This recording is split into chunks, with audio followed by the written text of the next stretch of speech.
Ako po si Celeste, isang PWD. Nabulag po ang isang mata ko noong 2021 dahil sa retinal detachment. Sharing is caring po para sa akin. Tuloy lang ang buhay, magpakapositibo, at magtiwala sa Panginoon. Welcome po sa channel ko. Sharing is caring. Hello, good afternoon po sa inyong lahat. Sorry, ngayon na lang ako ulit nakapag-vlog. Kain tayo ng pineapple. Alam niyo, nagpapasalamat ako sa Panginoon kasi hanggang ngayon, okay, nakakakita pa rin naman ako. Pasensya na kayo, hindi na ako nakapag-update sa inyo. Struggle eh. Yung paningin ko dito sa kaliwa kong mata, yung nakakakita, sad to say, ganun pa rin siya. Marami pa rin akong nakikitang floaters. Kung ano yung nag-umpisang nakita ko na dumami na floaters, nung first week ng April, ganun pa rin siya hanggang ngayon. Talagang amazing lang ang katawan ng tao. And praise God. Kasi yung katawan natin, yung utak natin, nakakapag-adapt sa kung ano yung nangyayari sa paligid niya. So, masasabi ko na yung mata ko, parang nakasanayan na niya yung mga floaters. Although mahirap kasi ayan, no, ang daming gumagalaw-galaw. Definitely, hindi clear yung vision. Minsan nga umiilag ako dito sa side na to, or halimbawa dito, umiilag ako kasi parang tingin ko may tatama sa akin, yung pala floaters lang. Ganun yung pakiramdam. Suot na natin. Mahirap, pero wala, I have to keep going. Kailangan patuloy mabuhay. Nakapagpa-check up naman ako. Nakasingit ako. So, na-check up ako ng surgeon ko.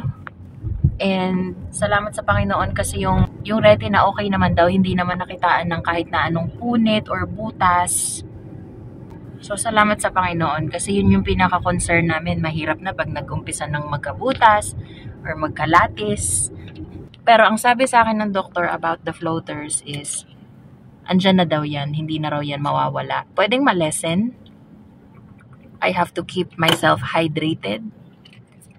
So, ang sabi niya, patuloy lang ako mag-eye drops. Tapos, keep myself hydrated.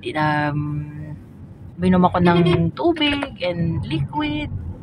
Nag-research kasi ako online kung ano yung pwedeng cure sa floaters. Ito yung nakita ko, pineapple. Especially yung ano daw, yung pinakagitna.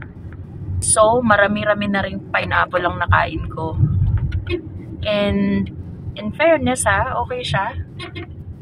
Pag kumakain ako ng pineapple, ito sa sarili ko tong experience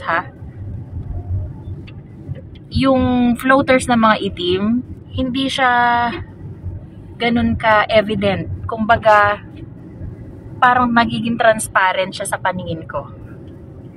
So, kung kayo may mga floaters din kayo, hindi naman siguro masamang itry nyo rin. Ingat lang din dun sa mga may diabetes kasi pineapple, mataas siya sa sugar din eh. So, eat, ang sabi 3 to 4 slices a day. Okay na yun. Ayun po. So, that's the update sa akin. Marami nagme-message sa akin. Ang sabi nila, ate, kamusta ka na? Ano nang nangyari sa'yo? Hindi ka na nagpo-post ng bagong video. So, ito po is an update about my condition. Ayan. So, wag na po kayong mag-alala. Tuloy-tuloy lang po tayo hanggat nakakakita pa. Praise God dahil okay yung retina nung natitira kong mata. Ingatan nyo po yung mga paningin ninyo. Ayun po. Salamat po sa lahat ng nagpipray sa akin. Lahat po ng messages niya nababasa ko yan. And hindi man ako makareply agad, na appreciate ko po lahat. Maraming salamat po sa lahat ng nagmamahal sa akin. God bless you all po. Thank you so much.